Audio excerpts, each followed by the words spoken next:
Test de grammaire, de syntaxe et d'expression écrite 4.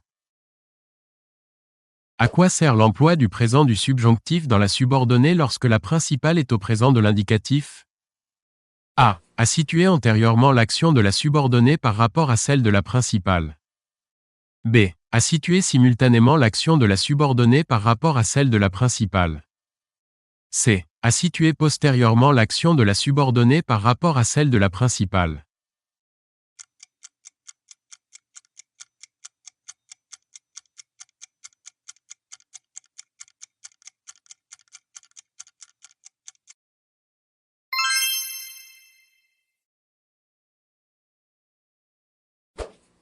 Quel mode et temps grammaticaux a-t-on utilisé dans la phrase « Nous pensons qu'il lui était dans son intérêt d'être inscrit dans cet établissement » A.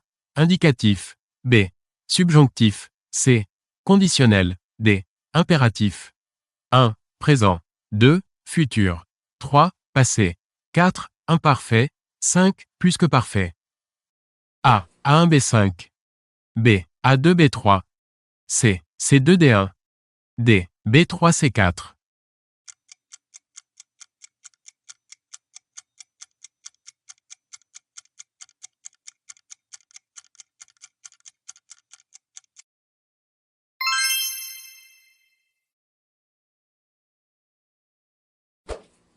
Parmi les trois phrases ci-dessous, laquelle est construite avec une principale au temps passé de l'indicatif et la subordonnée à l'imparfait du subjonctif?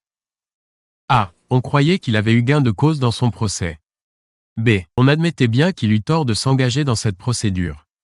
C. On penserait qu'il eut de graves ennuis s'il avait persévéré dans cette voie.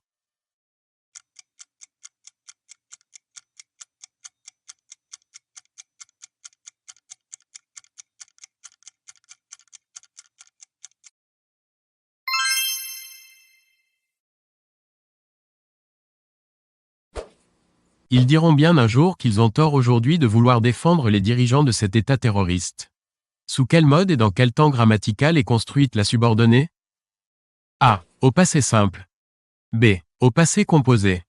C. À l'imparfait de l'indicatif. D. Au présent de l'indicatif.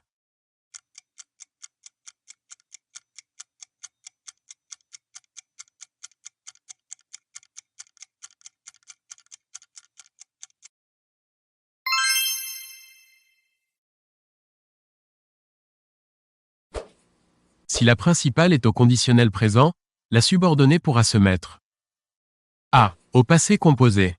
B. À l'imparfait de l'indicatif. C. Au présent. D. À l'imparfait du subjonctif.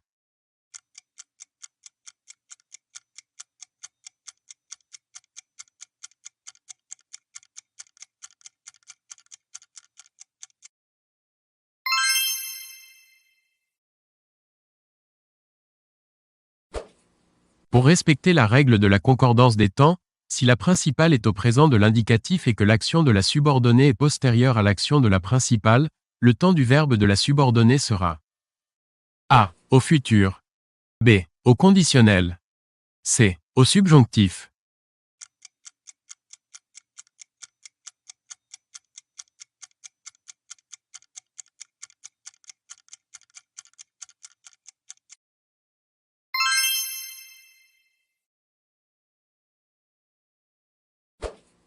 Lorsque la principale est au présent de l'indicatif et que l'action subordonnée est antérieure à l'action principale, le respect de la règle de la concordance des temps impose A. Le présent du subjonctif.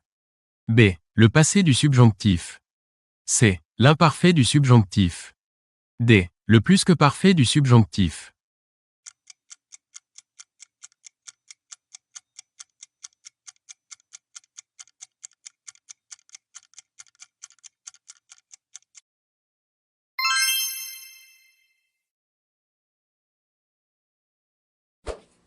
Pour respecter la règle de la concordance des temps, on doit faire correspondre strictement le temps de l'action dans la subordonnée au temps de l'action de la principale. A. Oui. B.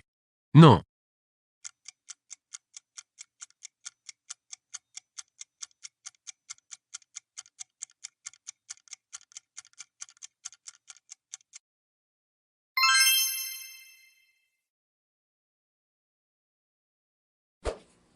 Si la principale est au présent de l'indicatif, la subordonnée pourra être A. À l'indicatif.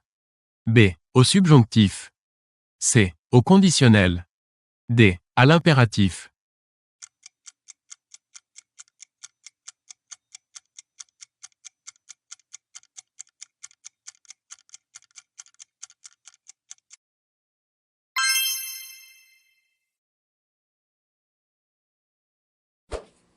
Si la principale est au passé de l'indicatif, la subordonnée doit être A. À l'indicatif. B. Au conditionnel. C. Au subjonctif. D. À l'impératif.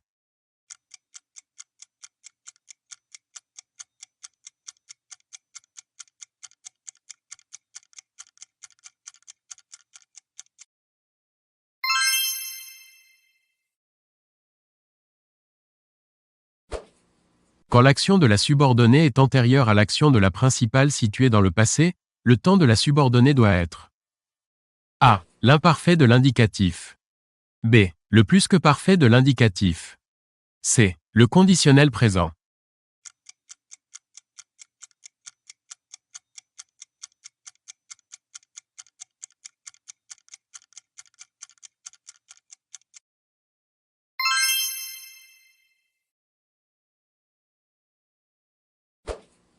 Quand l'action de la subordonnée est postérieure à celle de la principale située dans le passé, le temps de la subordonnée doit être A. Au plus que parfait du subjonctif.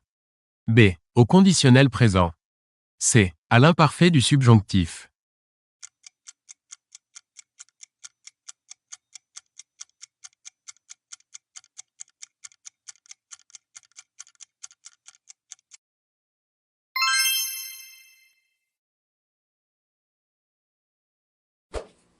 Lorsque la principale est construite avec le futur de l'indicatif, la subordonnée doit être A. Au passé simple. B. Au passé composé. C. À l'imparfait de l'indicatif. D. Au présent de l'indicatif.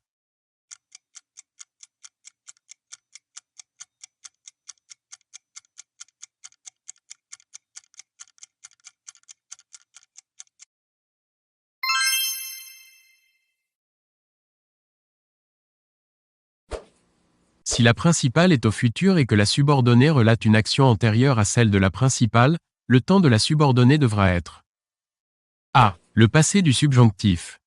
B. L'imparfait du subjonctif. C. Le plus que parfait du subjonctif.